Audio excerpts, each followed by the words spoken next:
자, 이번에는 조희대 대법원장 사퇴론 관련해서 좀 얘기를 해봐야 될 것 같은데, 그러니까 더불어민주당에서 지난 주말부터 사퇴론 얘기가 좀 나왔고, 이거에 대해서 대통령실에서도 그러니까 지난 15일에 강효정 대통령실 대변인이 사퇴론에 대해서 원칙적으로 공감한다 이렇게 얘기를 하면서 이제 논란이 됐습니다. 그러자 우상호 대통령실 정무수석이 그 다음 날 어제였죠. 16일에 대통령실은 대법원장의 거취에 대해 논의한 바 없고 앞으로도 논의할 계획이 없다 이렇게 수습을 했는데, 사실 대통령실에서의 메시지가 좀 혼란스러운 상황이잖아요. 이거는 좀 어떻게 지켜보셨어요?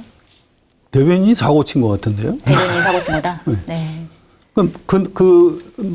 저도 그 순간 영상도 봤고, 나중에 또 이 문자 나온 텍스트로도 자세히 봤는데, 이거 질문에 대한 답변이에요. 그래서, 네. 이건 조희대 대법원장 사퇴론에 대해서 뭐 아주 원칙적으로 공감한다라고 읽는 게 그냥 맞는 겁니다. 네. 근데 그게 아니고 입장이 없다고 먼저 끝났고, 말을 끝내지도 않았어요. 그러나 하면서 이제 쭉 갖다 이어붙인 게 아주를 넣었습니다. 네. 원칙적으로 공감 앞에 아주란 두 글자가 있어요.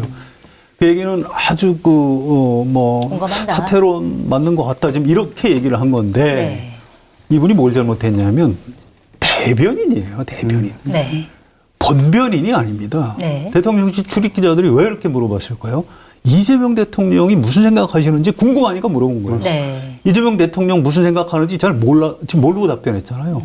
그건 제가 좀 알아보고 답변하겠습니다. 그러거나 아니면 좀 입장이 없습니다. 네. 하고 말아야지. 왜 아는 척을 해요? 왜 본인 생각을 얘기하냐? 그렇죠. 이런 말씀이신 거죠. 그래 놓고 또 나중에 뭘 오독을 해요. 오독을 하긴. 기본이 안 돼 있는 겁니다. 이거는 네. 그냥 사과하는 게 맞아요. 그 다음날 왜 정무수석까지 나와서 뭐 그게 아니고 뭐 이렇게 수습하고. 변명하게 만들어요. 전 이게 내부적으로 굉장히 대형 사고라고 생각합니다. 대형 사고를 강효정 대변인이 대형 사고를 친 거다. 네, 어떻게 이게 보세요? 표현이나 이런 것만 보면 저는 정치적 언어는 되게 상상력과 여백이 있어야 된다고 생각하거든요. 그래서 네. 정치인들이 이야기를 할 때 함축하고 피하기 위해서도 그렇지만 여러 가지 생각들을 주고 여지들을 열어놓기 위해서 그렇게 하는데, 지금 성 기자님 말씀하셨던 것처럼 대변인은 네. 그리고 이게 대통령 비서실이라는 가장 최상위 권력 기관의 대변인은 품격이 어디서 나오냐고 하면 제가 볼 때는 직관성과 가장 적절한 단어를 구사해서 정확하게 알려주는 이게 사실 제일 큰 품격인데, 네. 문학적 감수성으로 가는 부분이 아니거든요. 이게 사실은 강효 대변인이 작가 출신이죠. 그러니까 외람된 표현이지만 이게 멋을 부리는 표현이 중요한 게 아니고, 네. 정확하게 이 뜻이 직선적으로 오해의 소지가 없이 전달되는 게 중요한데, 저도 글을 몇 번을 봤는데 말씀하셨던 대로 그런 원칙적 공감인데, 네. 그걸 원칙적 공감이라 하더라도 그까지 가는데 너무 말이 좀 막 맞아요. 이게 약간 중언부언처럼 이렇게 네. 보이더라고요. 그래서 예를 들어서 해석이야 다르게 할 수 있는 거지 않습니까? 근데 표현 자체, 그리고 이게 대변인께서 쓰시는 말의 톤들을 조금은 그게 언론 친화적이라는 게 꼭 언론뿐만 아니라 국민들한테 네. 듣고 바로 알 수 있도록 해주시는 게 좋을 것 같으니까 좀 했으면 좋겠고. 근데 더 잘못한 건 사실은 속기록 뭐 이런 거 하면서 맞아요. 그걸 왜 말을 삭제를 뺐잖아요. 해요? 삭제했다가 다시 이제 논란이 되니까 다시 넣고. 속기록은 그냥 좀 빨리 쓴 기록이지 않습니까? 기록이 방점이 있기 때문에 이렇게 되면 어떻게 되냐면 불신이 쌓이기 시작하거든요. 맞아요. 이제부터 원데이터에 대한 불신들이 쌓이기 시작해버리면 앞으로도 좀 이게 불편해지는데 왜 그렇게 했을까? 근데 제가 그냥 아는 이재명 대통령은 네. 이런 부분들에 대해서 명시적으로 입장을 이야기하실 분이 아닙니다. 그렇죠. 네. 대법원장 사퇴론에 대해서. 그러니까 이재명 대통령은 정치인이시지 않습니까? 가장 고도의 정치적 행위를 하는 사람이기 때문에 해석의 여지를 줍니다. 네. 귀에 걸면 귀걸이고 코에 걸면 코걸이에요. 그러니까 듣고 싶은 사람이 듣고 싶은 대로 이렇게 딱 줘야 만족감들이 높아지는 거지 않습니까? 그래서 기자들이 100일 기자회견할 때 이야기하셨던 게 조희대를 노리는구나. 그리고 이번에 국무회의 때도 이야기했던 게 권력이 자기 거 아닙니다. 이렇게 네. 말했던 것도 해석을 할 때 아닐 수 있거든요. 네. 아닐 수도 있거든요. 아닐 수 있죠. 여당에 뭔가 이렇게 신호를 주시는 게 아니냐 이렇게 생각할 수도 있어요. 근데 나중에 어떤 문제가 이게 법률적인 판단이 체득되어 있는 분이기 때문에 네. 법적으로 문제가 되거나 시시비비의 요소가 될 이야기들을 적정하게 잘 제어를 하세요. 네. 그렇기 때문에 대변인이 이런 뉘앙스로 비추어진 건 아까 이야기했던 것처럼 오히려 기자분들이 오독한 게 아니고 저는 대변인이 대통령의 생각을 오독한 거라고 생각합니다. 아하, 예. 대변인이 대통령 생각을 그리고 오독해서 실제로 제대로 잘못했다. 이해했다 하더라도 표현을 이렇게 해버리면 안 되는 문제인 거죠. 네. 예, 이거는 이렇게 해서 아까도 이야기했던 것처럼 모른다고 하면 되는 이야기, 알아보겠다고 하면 되고 실제로 그렇게 하면 되니까. 네. 그러고 나서 상의할 수 있는 시간을 벌어야지. 친숙한 것도 중요하지만 중요한 입장에 대해서는 정확한 게 중요하기 때문에 그 부분에 있어서는 약간 좀 실수를 실수했다. 하셨다. 약간이 아니고 아주 아주 많이 실수. 아는 척보다 대형 사고 친 거라고요. 좀 신뢰도가 좀 하락하지 않았나 이런 생각이 좀 들긴 합니다. 자, 그런데 어쨌든 강효정 대변인이 뭐 대통령이 마치 사퇴론에 찬성을 한 것처럼 얘기를 했기 때문에 국민의힘에서는 이걸 딱 붙잡고 대통령의 정치적인 중립을 위배한 거 아니냐 이러면서 이제 이거는 탄핵 사유다 이러면서 굉장히 공격을 하고 있습니다. 누가 누구를 탄핵해요? 야당이 국민의힘이 대통령을 이재명 대통령을 대통령을 탄핵하겠다. 네, 그게 가능한가요? 그러니까 탄핵안을 발의하려면 일단 이제 150석이 필요하기 때문에 107석을 발의도 못할 것 같은데. 107석을 갖고 있는 국민의힘은 발의조차 하지 못하는 상황이긴 합니다. 자, 그런데 이렇게까지 국민의힘이 대통령 탄핵감이다. 만약에 그게 그런 말을 한 게 사실이라면 이렇게까지 얘기하고 있는 상황 어떻게 보고 계세요? 저는 이 부분에 있어서 제일 좀 안타깝고 불행한 게 뭐냐면 네. 노무현 대통령 탄핵하려다가 실패한 거잖아요. 그다음에 박근혜, 윤석열 이렇게 탄핵된 거지 않습니까? 국민에 의해서 선출된 대통령에 대한 탄핵이 물론 당연히 사유가 있었기 때문에 다 탄핵이 되긴 했었지만 너무 쉽게 이야기할 수 있는 게 돼버렸구나라는 생각이 좀 툭하면 탄핵이에요. 툭하면 대통령 탄핵을 이렇게 툭하면 이야기하니까 나머지 탄핵은 탄핵도 아닌 거지 뭐 이러니까. 그래서 국민의힘이 저 진지하게 박성훈 대변인이 뭐 이게 저도 텍스트로만 봤는데 보니까 탄핵에 대해서 진지하게 고민한다.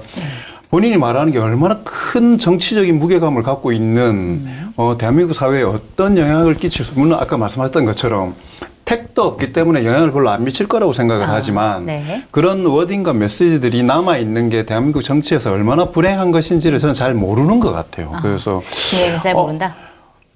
당하고 나니까 저도 한번 해보고 싶은가 본데 다리를 잘못 뻗고 있다 이런 생각이 좀 들고 말씀하셨던 대로 이게 무슨 아까도 말씀드렸던 것처럼 이재명 대통령은 생득적으로 그런 부분에 있어서 여지를 남기는 분이기 때문에 실제 그런 생각이 있다 하더라도 나중에 법률적으로 문제가 될 수 있는 발언 안 합니다. 알겠습니다. 어떻게 보셨어요? 뭐 별로 논평하고 싶지. 누가 누구를 탄핵한다고 아까 현실 그 질문에 가능성이 없잖아요. 발의조차 안 되는데 무슨 아무 말이나 그냥 떠든다 그 말이 누가 누구를 탄핵한다면 그래서 저도 갑자기 내가 잘못 봤나? 네, 알겠습니다. 자, 어쨌든 대통령실에서는 이제 우상호 정무수석의 선을 딱 그었는데 민주당에서는 오늘까지도 계속 사퇴론이 더 불거지고 있는데 그 이유 중에 하나가 어제 국회 대정부질문에서 부승찬 민주당 의원이 제보 받은 내용이다라고 밝힌 내용 때문에 더 이게 불이 붙은 것 같아요. 그 내용이 뭐냐면 윤석열 전 대통령이 파면당한 직후에 조희대 대법원장이 뭐 한덕수 전 국무총리, 정상명 전 검찰총장 등등 보수 인사들을 만나서 이렇게 얘기를 했다. 이재명 사건은 대법원에서 알아서 처리한다라고 얘기를 했다. 그리고 나서 얼마 뒤에 바로 이제 이재명 대통령의 사건을 유죄 취지로 파기환송한 이제 그게 벌어진 거죠. 그렇기 때문에 이거는 대법원장이 굉장히 문제가 있는 거 아니냐. 그러면서 오늘 최고위에서 정청래 대표 다시 한번 이렇게 부승찬 의원이 제기한 의혹이 만약에 사실이라고 하면 조희대 대법원장 어떻게 해야 됩니까? 그러면서 직무를 수행하기엔 매우 부적절하다 이렇게 얘기를 했고 그다음에 김병주 최고위원 같은 경우에는 탄핵해야 된다라고까지 얘기하면서 이 사퇴에 더해서 탄핵까지 계속 점점 이 분위기가 상승해가고 있는 이 분위기. 근데 민주당에서는 왜 이렇게까지 사퇴까지 외치고 있는 건지 그 이유가 뭔지 어떻게 분석하고 계세요? 그런데 이 제보의 신빙성이 그러니까 신뢰도 물론 당연히 근거가 있으니까 그걸 바탕으로 대정부질문이라는 그 공적인 자리에서 이야기를 하셨겠지만 실제 이게 사실이라면은 이건 그냥 뭐 넘어갈 일이 아니죠. 이게 현직 대통령을 끌어내는 것도 큰일이지만 당시에 당선 가능성이 가장 높은 후보의 정치적 선택권을 이게 좌지우지할 수 있는 법률적인 판단을 그 당사자들과 이야기를 했던 거지 않습니까? 이게 사법 부에 있는 사람이. 네. 그리고 한덕수 전 국무총리 그러고 바로 출마했고요. 거기서 자신감을 얻었는지 모르겠지만 사람을 잘 네. 믿는 것 같아요, 그 사람은. 그래서 일단 이게 사실인지 여부에 대해서 정확하게 해야 되는데 저는 정청래 대표의 워딩이 네. 오늘 워딩까지 제가 마지막까지 팔로우 못했는데 자진 사퇴를 이야기하셨어요. 네. 그렇지 않습니까? 근데 만약에 이 건이 실제로 벌어졌다. 정말 실내에서 있다. 네. 그리고 부승찬 의원이 그 전에 뭐 이 정도 건이 되는 걸 당 대표 의논을 안 했을지는 저는 잘 모르겠지만 만약에 이게 정말 그 정도로 네. 실체를 갖고 있는 정확한 것이라면 자진 사퇴 정도의 워딩이 나오지 않고 더 강하게 나왔을 거다라는 생각이 좀 들어서 그래요. 아직까지는 이 부분에 대해서는 좀 확실하지 않은 것 같다라는 생각은 좀 들고요. 네. 그리고 저는 조희대 탄핵 뭐 이런 압박이 실제로 바꾸겠다는 취지도 있겠지만 네. 이런 걸 통해서 내란 관련된 재판부가 국민들의 여론을 잘 받아들여서 속도감 있고 정확하게 머뭇거리지 말고 하라라는 그런 좀 압박을 위한 수단이기도 하다고 생각합니다. 네, 실제로 이제 사퇴를 시켜야 되겠다 이런 예. 거기보다는 어떻게 보셨어요? 글쎄요, 이제 우리 방송 나갈 때쯤이면 아마 조희대 대법원장 네. 입장 발표가 이미 있었을 겁니다. 네. 오후 6시에 맞습니다. 한다고 했기 저희가 때문에. 지금 4시부터 녹화하고 있는데 저희 방송은 9시에 나가지만 그 중간에 6시에 이제 조희대 대법원장이 퇴근길에 기자들 앞에서 뭔가를 네. 이제 얘기를 하겠다 이렇게 발표한 이제 상황이죠. 뭐 사실관계에 대해서 뭐 기본적인 얘기를 좀 하지 않을까 싶기는 해요. 네. 근데 어쨌든 이거는 이렇게 보셔야 돼요. 이게 대정부 질문에서 국회의원들이 하는 얘기는 면책 특권이 있습니다. 네. 확인되지 않은 얘기라도 뭐 제보보다는 그대로 의혹 제기를 할 수 있는 네. 겁니다. 네. 그게 국회의원들의 권리예요. 근데 이게 사실로 확정이 되려면 두 단계가 필요해요. 일단 특검에서 이 부분 확인을 해야 되는 겁니다. 네. 그다음에 이게 맞다 그러면 아까 장관님 얘기하신 대로 국회에서 뭐 필요한 탄핵 소출한다든가 이렇게 할 수가 있는 거예요. 네. 근데 1단계에서 일단 오후에 특검 브리핑 때 기자들이 물어봤어요. 네. 대정부 질문에서도 이런 게 나오고 그런데 조희대 대법원장 수사 계획이 있으십니까? 네. 답변이 뭐냐면 고발장은 들어와 있는데 네. 현 단계에서 수사에 착수할 만큼 이런 것은 없습니다. 이게 답변이에요. 네. 그러니까 아직은 수사할 계획이 없다는 겁니다. 그래서 네. 좀 너무 많이 나가는 건 곤란하고요. 또 저는 이게 물론 지금 조희대 대법원장하고 지기현 판사에 대해서 국민들이 좀 이상하다 걱정을 많이 하잖아요. 네. 또 실제로 조희대 대법원장이 그때 전원합의체 판결한 건 누가 봐도 잘못된 거죠. 네. 그런데 이제 그때 그게 벌써 한 5달 전인가요? 네. 4달 전인가요? 4달 정도 됐네요. 네, 대선 그때 이제 전이니까. 이미 조희대 대법원장 사퇴론이 나왔었습니다. 네. 그러고 나서 지금 사실은 넘어간 거예요. 근데 지금 그걸 가지고 아무리 생각해도 이상해. 지금이라도 사퇴 이렇게 얘기하는 게 정치적으로 좀 뭐가 안 맞는 겁니다. 박자가. 네. 그래서 이게 이제 법원에 대한 어떤 일반 국민의 불신 플러스 조희대 대법원장에 대한 의구심, 거기다 지기현 판사에 대한 저러다 혹시 저 내란죄 무죄 때리는 것 아니야? 이런 걱정이 이제 주로 이제 민주당 지지층 가운데 있죠. 네. 그걸 누군가는 대변을 해줘야 돼요. 그래서 그걸 민주당 의원들이 이거 뭐 제대로 하세요. 뭐 안 그러면 조희대 대법원장 탄핵해야 됩니다. 사퇴하세요. 이렇게 공격하는 건 저는 있을 수 있다고 생각해요. 다만 네. 이걸 정청래 대표가 이렇게 하는 게 과연 맞는 건지 저는 그건 잘 모르겠어요. 지도부 차원에서 하기보다는 개별 의원 차원에서는 할 수 있는데 지도부가 대표가 나서는 얘기를 하려면 최소한 당론을 얘기하는 게 맞는 겁니다. 지금 민주당에서 아이고 정청래 대표가 그렇게 말씀하시지만 우리 당론은 아닙니다. 이렇게 얘기해요. 맞아요. 네. 아니 대표 말하고 당론하고 다른 게 이게 맞는 거예요? 전 그건 좀 곤란하다고 보고요. 네. 조금 이거는 너무 그 당내 그 당원들하고 지지층 정서의 편승은 뭐 일종의 좀 포퓰리즘 아니냐. 이건 좀 위험하다. 이제 그만했으면 좋겠다 이런 생각이. 차라리 대법원장 탄핵 소추 어렵지 않아요.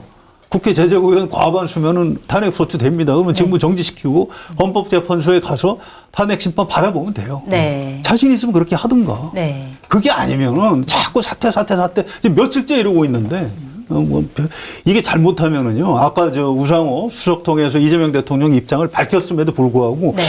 정청래 대표 계속 얘기하는 거 보니까 저 혹시 이재명 대통령하고 짜고 저러는 거 아니야? 짜고. 이재명 대통령도 저 조희대 대법원장 지금 날리려고 그러는 거 아니야? 이렇게 오해를 받을 수가 있어요. 네. 전 이거 페이스 조절을 해야 된다고. 그렇군요. 이게 더 퍼져가지고 이게 이재명 대통령에게까지 갈 수 있다. 부담이 갈 수 있어요. 갈 수 있다. 안 그래도 당내에서도 물론 이제 그 원내 지도부에서 당론이 아니다라고 선을 그었고, 그다음에 오늘 보니까 김남희 민주당 의원이 이렇게 얘기를 하더라고요. 정치 권력이 사법개혁을 함에 있어서는 언제나 신중함이 필요하다.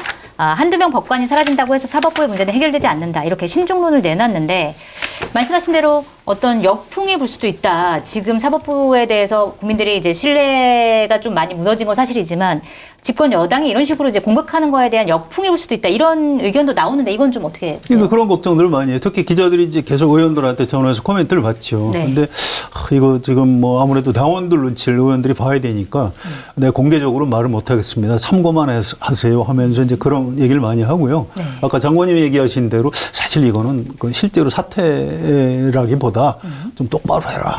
이런 압박용이다. 네. 기자들도 기사 쓸 때 참고해라. 이렇게 설명을 하고 있습니다. 알겠습니다.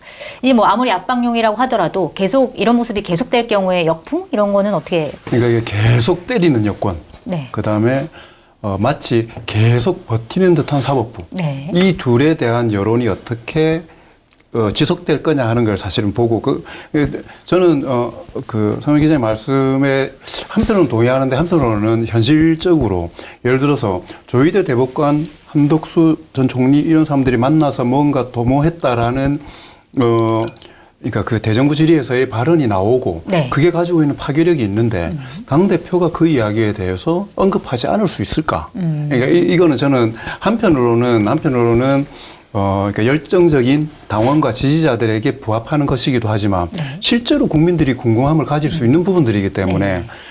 이야기하는 거 당론이라는 거는 더 잘 아시지 않습니까? 당론이 모아지고 결정되는 과정이라는 것들이 있기 때문에 시간적 차이 혹은 의제별로 당론이 굳이 형성되지 않는 경우도 있기 때문에 네. 그런 부분에 있어서는 당대표 발언의 약간의 자율성들은 좀 볼 필요가 있다. 근데 그렇기 때문에 저는 좀 꼼꼼하게 봐야 되는데, 정천호 대표는 저는 어쨌든 아까 말씀드렸던 것처럼 되게 메시지를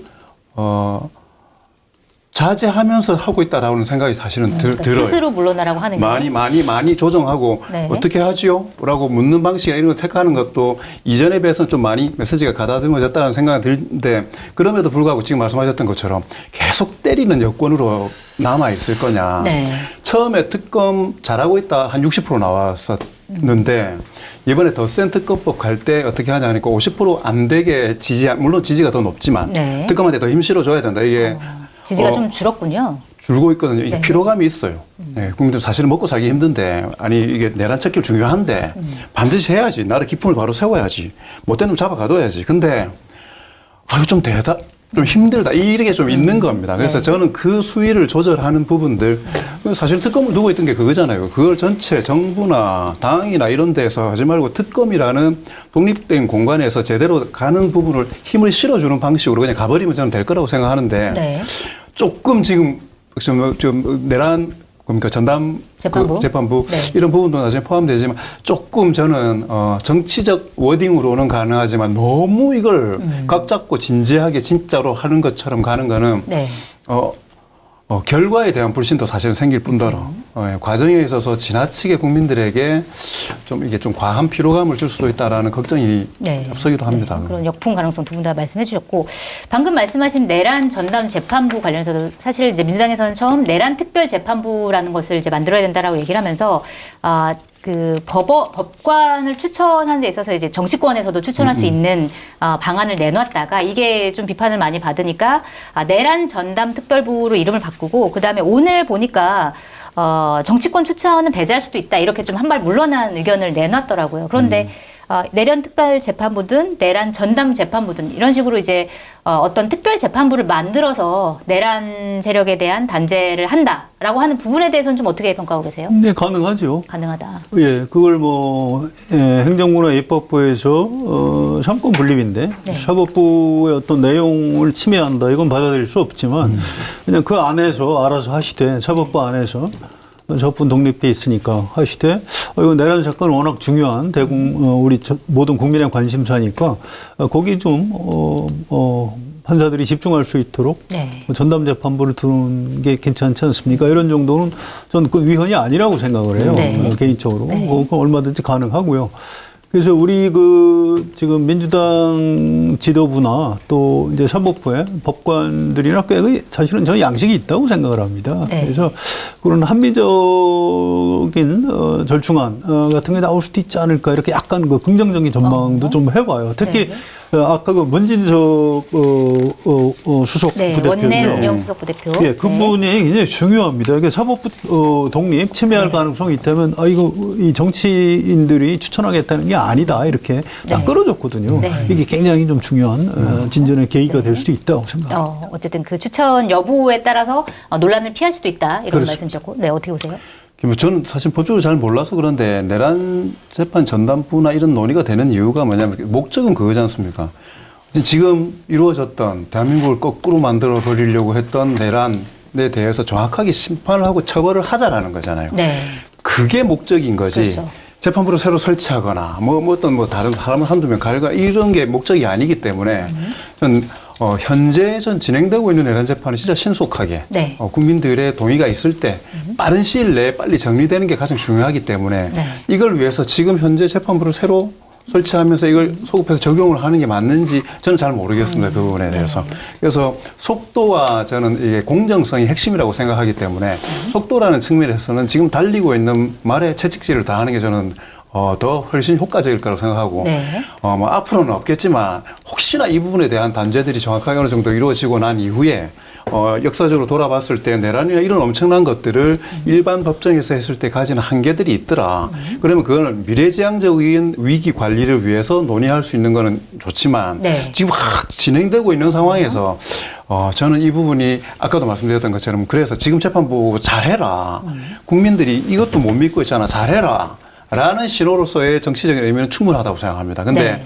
이것도 각 잡고 진짜 이거 아니면은 이거 안 만들자고 동의하지 않는 놈들은 다 때려 죽이려고 이렇게 가서는 안 된다고 저는 그럼 차라리 생각이 듭니다. 그러니까 1심은 지금 가고 있으니 1심 예. 끝나고 2심에서 뭐 예를 들어서 내란 전담 재판부를 만들든지 이런 예. 거 정도는 이제 괜찮은데 그렇죠. 지금 그것도 가동은 논의를 가자. 해봐야 그러니까 하고 있잖아요. 지금 사실은 오히려 아까 더 그러니까 뭐 속도가 더 네, 줄어들 수 있다. 말씀하셨던 것처럼 그 필요함 느끼면서 특검이 지금 막 하고 있는 거지 않습니까? 네. 그런 상황이기 때문에 국민들이 지금 특검에 힘을 실어주고 있는 상황이거든요. 아직까지 좀 이게 처지고 있지만 그러면 지금 상황이 잘 되도록 하는 게 저는 더 현실적이지 않은가 그렇게 생각을 합니다. 네. 거기 좀 중요한 포인트가 있어서 이걸 얘기를 안 할 수가 없는데요. 네. 검증된 상품을 인터넷 최저가보다 저렴하게 판매하고 있는 마켓타니 쇼핑몰에서 추석을 맞아 색다른 선물을 찾는 분들을 위해 대추야자 선물 세트를 준비했습니다. 대추야자는 야자나무 열매로 천연 당분인 포도당과 과당이 풍부해 자연의 에너지바라고도 불리는데요. 대추야자 견과류 5종 30알 세트 선물이 23,000원 무료 배송입니다. 강력한 달콤함과 압도적 저렴함까지 두루 갖춘 대추야자 선물 세트로 추석을 준비하시기 바랍니다. 또 다른 명절 선물을 위해 반건조 생선 선물 세트를 준비를 했습니다. 푸짐함 그 자체로 민어, 박대, 참돔, 병어, 조기, 부새굴비 등 다양한 생선으로 구성되어 있고요. 크기도 어마어마합니다. 개별 포장되어 있어 보관도 편리합니다. 주문 방법은 유튜브 화면 좌측 하단을 클릭하시거나 포털에서 마켓타니를 검색하셔서 주문하시면 됩니다.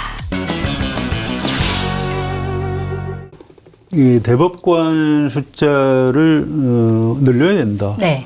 그러니까 이걸 이제 사법개혁이라고도 네, 네. 하고 어떤 분들은 법원개혁이라고도 해요. 또 대법관 숫자를 늘릴 필요가 있지요. 네. 그런데 지금 내란 재판에 대해서 국민의 불신이 있고 그래서 전담재판부가 필요한 것 아니야? 이제 이 얘기를 하고 있는데 대법관 늘려서 이 사법개혁을 해야 된다. 그러니까 이건 약간 중장기적인 사법개혁이 문제였고 당장 국민 관심사하고 그냥 섞여가지고 네, 맞아요. 왜냐면 사법부다 문제 있는 거 아니에요? 그러니까 대법관 늘려서 제대로 된 사람들이 대법관 많이 되는 게 맞는 거 아니에요? 좀 이렇게 거칠게 몰아붙이고 있는데 이거 안 돼요. 이렇게 하면 검찰 개혁도 심지어 추석 전에 정부조직법은 개정하지만 1년 시간 벌어놓은 거 아니에요? 공소청하고 중수청 생기려면 1년 걸리잖아요. 네. 이 대법관 숫자 늘리는 게 그렇게 간단하지 않습니다. 이거 굉장히 복잡해요. 그냥 법관들을 먼저 늘려야 된다 이런 주장도 있고 단계적으로 늘려야 된다 이런 주장도 있고 네. 또 대법원을 꼭 서울에 좀 둬야 되냐 이런 여러 가지 주장이 맞아요. 있습니다. 네. 그래서 이거는 이재명 대통령이 검찰 개혁 얘기할 때 이거 형사사법 체계를 고치는 거기 때문에 전문가들하고 당사자이 검찰 의견 충분히 들어서 해야 된다 얘기했듯이 네. 이 사법 개혁을 위해서도 법원 의견 충분히 듣고 전문가들 의견 충분히 들어야 돼요. 근데 네. 이거를 마치 지금 뭔가 작업부를 손을 보기 위해서 대법관 확 늘려서 우리가 우리 편 대법관들 많이 임명할 것처럼 이렇게 네. 비치게 하는 거는 저는 옳지 않다고 생각하고요. 네. 그래서 이른바 검찰개혁, 사법개혁, 언론개혁 세 가지를 얹어가지고 막 3대 개혁을 하겠다 이렇게 하는 건 전 뭔가 좀 좀 문제가 있다. 개혁 이런 식으로 한꺼번에 해서 잘 될 리가 없습니다. 2004년에 열린우리당이 4대 개혁 입법이라고 했어요. 국가보안법 폐지, 사립학교법 개정, 네. 그다음에 과거사법, 네. 언론관계법. 네. 결과적으로 어떻게 됐는지 아세요?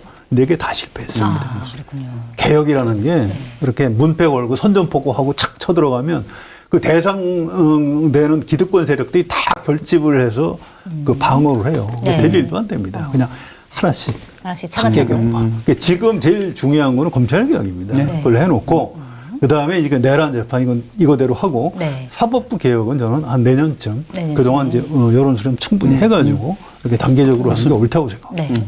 사실 지금 대법관 증원 같은 경우에는 이제 판사들 자체적으로도 찬성하는 분들이 꽤 있기 때문에 네. 이게 잘만 하면 될 것 같은데 이게 아까 말씀하신 것처럼 내란 특별재판 이런 거랑 엮이면서 섞이죠. 좀 섞이죠. 맞습니다. 문제가 생기는 것 같다 이런 생각이 좀 들기도 하는데. 근데 대법관 그 숫자 늘리고 하는 거는 저도 자료 보면서 봤는데 네.